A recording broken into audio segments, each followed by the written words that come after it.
Buenos días, queridos hermanos, en este quinto domingo de Pascua, 10 de mayo, en el que la Iglesia celebra también la memoria, aunque el clero lo hará mañana, de San Juan de Ávila.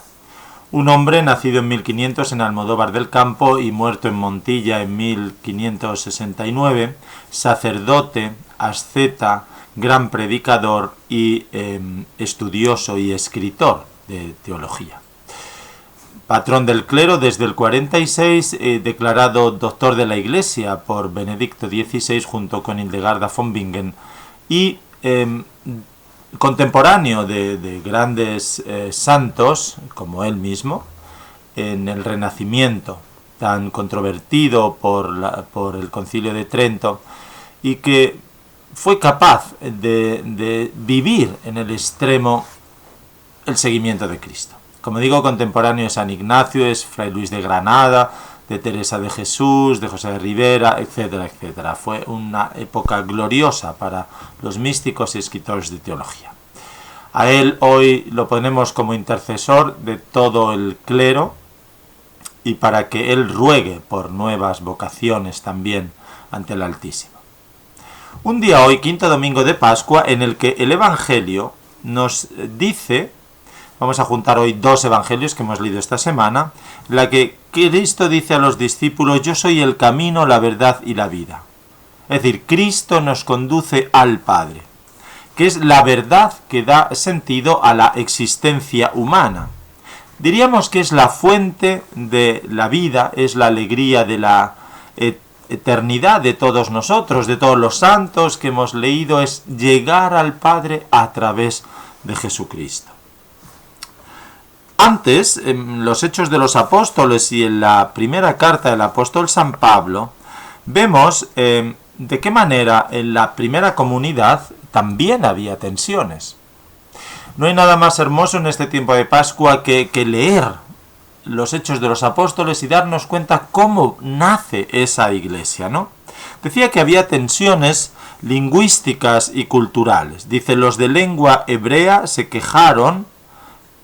los de lengua griega se quejaron contra los de lengua hebrea porque habían desatendido el suministro a las viudas, a las más necesitadas. Entonces se dieron cuenta que necesitaban algo más. Pero lo importante es que en ese tiempo no solamente era el problema físico de la mala atención, sino que lo importante es que ellos se ponen en oración, se ponen en la presencia de la palabra de Dios, se llenan del Espíritu y nombran a alguien. No, esto no era una empresa de tenemos este problema y hay que solucionarlo. No, es el poder de la palabra de Dios quien, proclamada ciertamente con autoridad por los apóstoles, desde ahí escogen a hombres, dice, llenos del Espíritu Santo, que sean capaces de llevar a cabo estas funciones. Eso quiere decir que tenemos que acoger esta palabra desde la fe.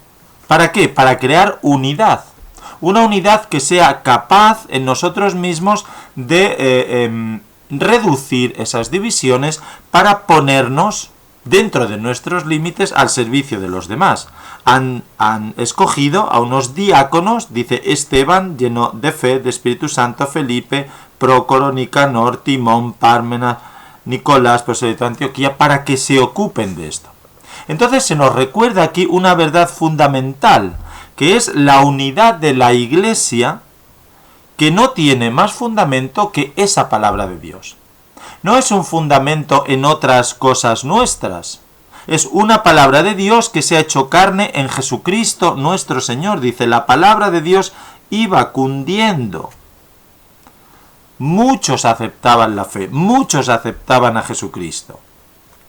Todos los signos externos de identidad, todas las estructuras, todas nuestras asociaciones, todos nuestros planes de pastoral, sean válidos o incluso que creamos que son esenciales en nuestra vida, si no es en Cristo, no tienen ninguna validez.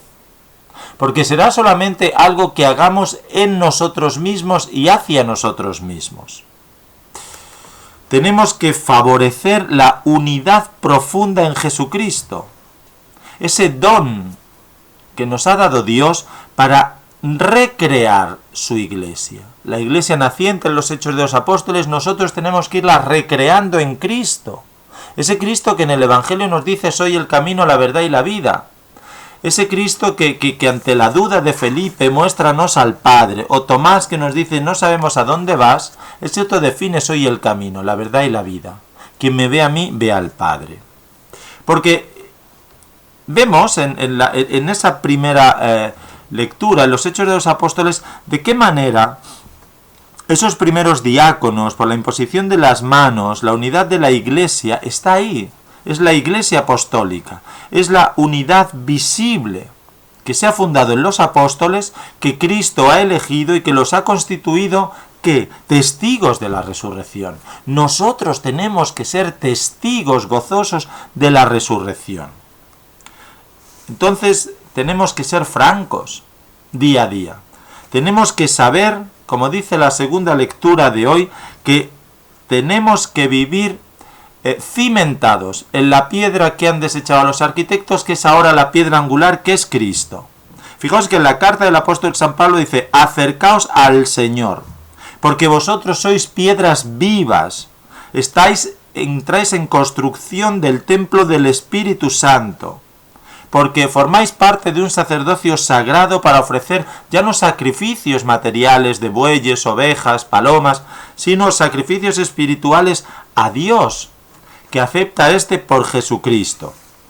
Entonces, tenemos que vivir, como nos señala el Evangelio, y nos enseña a vivir desde la auténtica libertad, la libertad de los hijos de Dios, que se encuentra en la renuncia de uno mismo. Ya no somos nosotros mismos, nuestro propio yo, sino que es una parte del misterio del amor de Dios que estamos manifestando, que estamos construyendo, que estamos poniendo en clave para edificar ese templo. Dice: para vosotros los creyentes es de gran precio ese rescate, dice Pedro en esa carta, el rescate que ha sido en Jesucristo, pero para otros, para los que no creen, como sigue pasando hoy día, Jesucristo es motivo de escándalo, es piedra de tropezar, es roca donde estrellarse, porque en Cristo es donde está la verdad, nuestra libertad. Solo perdiendo nuestra propia vida libremente, como dice el Señor, nos encontramos realmente con nosotros mismos en Jesucristo, porque cada vez nos pareceremos más a Cristo y cada vez transparentaremos más ese amor del Padre. Aquel que crea en mí hará obras incluso más grandes que las mías, porque las obras no son nuestras, son del Padre, que actúa en Jesucristo y que actúa en nosotros. Porque la libertad, queridos hermanos, dice, florece cuando nos alejamos del pecado. Somos esclavos del pecado. Somos esclavos de rechazar a Cristo. El mal entra en nosotros. Y entonces no queremos formar parte, como dice en la carta de San Pedro, de esa raza elegida, del sacerdocio real, de una nación consagrada, de un pueblo adquirido por Dios. ¿Para qué? Para proclamar el que os llamó a salir de la tiniebla y entrar en su luz maravillosa. Es decir, para salir del pecado, de ese yugo que nos esclaviza, que nubla nuestra percepción y que debilita la determinación de actuar. Entonces, nuestra fuente de felicidad definitiva está en Cristo, que es el amor infinito, la libertad infinita, una vida sin fin. Porque en hacer la voluntad del Padre está nuestra realización personal, a los que libremente hemos optado por seguir a Cristo. Mi yugo es llevadero y mi carga ligera. Así pues, tenemos que redescubrir hoy la verdadera libertad como don gratuito de Dios. Benedicto XVI decía que el fruto de la conversión a la verdad es lo que nos hace libres, citando a San Juan. La libertad en la verdad lleva consigo un modo nuevo y liberador de ver la realidad. Cuando nos identificamos con la mente de Cristo, de la que habla San Pablo a los filipenses, se nos abren nuevos horizontes, y a la luz de la fe, en la comunión de la Iglesia, encontramos también la inspiración y la fuerza para llegar a ser fermento del Evangelio en este mundo. Llegamos a ser luz del mundo, sal de la tierra, encargados del apostolado, de la misión de conformar nuestras vidas y el mundo en que vivimos cada vez más plenamente en el plan salvador de Dios.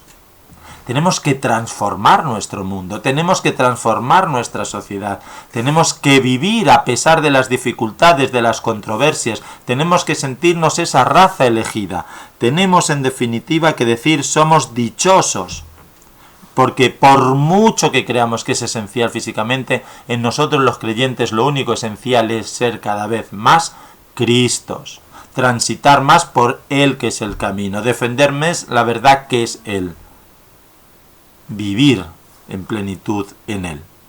El Evangelio de hoy nos promete a los discípulos que realizaremos obras tan grandes como las suyas. Pues bien, queridos hermanos, que vivamos en esa esperanza, que vivamos sintiéndonos una raza elegida, un sacerdocio real, una nación consagrada, un pueblo adquirido para proclamar esas hazañas de quien nos llamó a todos y cada uno de nosotros a salir de las tinieblas y a entrar en su luz maravillosa. Que Dios os conceda un buen domingo para que descubráis este reto, para examinar nuestras conciencias y purificar nuestro sentido del seguimiento de Cristo, para comprobar nuestro compromiso bautismal, para rechazar el mal y vivir en el bien. Y la bendición de Dios Todopoderoso, Padre, Hijo y Espíritu Santo, descienda sobre vosotros y os acompañe siempre.